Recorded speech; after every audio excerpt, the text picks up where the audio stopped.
അധ്യായം 21, 27 മുതൽ 45 വരെയുള്ള വാക്യങ്ങൾ. ലേവി ഗോത്രത്തിൽപ്പെട്ട ഗെർശോൻ കുടുംബങ്ങൾക്ക് മനാസയുടെ അർദ്ധഗോത്രത്തിൽ നിന്ന് ബാശാനിലുള്ള അഭയനഗരമായ ഗോലാൻ, ബേഷ്തെര എന്നീ 2 പട്ടണങ്ങളും അവയുടെ മേച്ചിൽ സ്ഥലങ്ങളും ലഭിച്ചു. ഇസാക്കർ ഗോത്രത്തിൽ നിന്ന് കിഷിയോൻ, ദബേറാത്ത്, യാർമുത്ത്, എൻഗന്നീം എന്നീ 4 പട്ടണങ്ങളും അവയുടെ മേച്ചിൽ സ്ഥലങ്ങളും ലഭിച്ചു. ആശേർ ഗോത്രത്തിൽ നിന്ന് മിഷാൽ, അബ്ദോൻ, ഹെൽക്കത്ത്, റാഹോബ് എന്നീ 4 പട്ടണങ്ങളും അവയുടെ മേച്ചിൽ സ്ഥലങ്ങളും ലഭിച്ചു. നഫ്താലി ഗോത്രത്തിൽ നിന്ന് ഗലീലിയിലുള്ള അഭയനഗരമായ കേദെഷ്, ഹമ്മോദ്ദോർ, കർത്താൻ എന്നീ 3 പട്ടണങ്ങളും അവയുടെ മേച്ചിൽ സ്ഥലങ്ങളും ലഭിച്ചു. അങ്ങനെ ഗെർശോൻ കുടുംബങ്ങൾക്ക് ആകെ 13 പട്ടണങ്ങളും അവയുടെ മേച്ചിൽ സ്ഥലങ്ങളും ഉണ്ടായിരുന്നു. ലേവ്യരിൽ ശേഷിച്ച മെറാറി കുടുംബങ്ങൾക്ക് സെബുലൂൺ ഗോത്രത്തിൽ നിന്ന് യൊക്നെയാം, കർത്ത, ദിമ്ന, നഹലാൽ എന്നീ 4 പട്ടണങ്ങളും അവയുടെ മേച്ചിൽ സ്ഥലങ്ങളും നൽകി.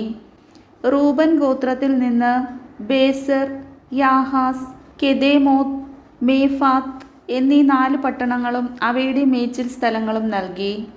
ഗാദ് ഗോത്രത്തിൽ നിന്ന് അഭയനഗരമായ ഗിലെയാദിലെ റാമോത്ത്, മഹനായിം, ഹെഷ്ബോൺ, യാസർ എന്നീ 4 പട്ടണങ്ങളും അവയുടെ മേച്ചിൽ സ്ഥലങ്ങളും നൽകി.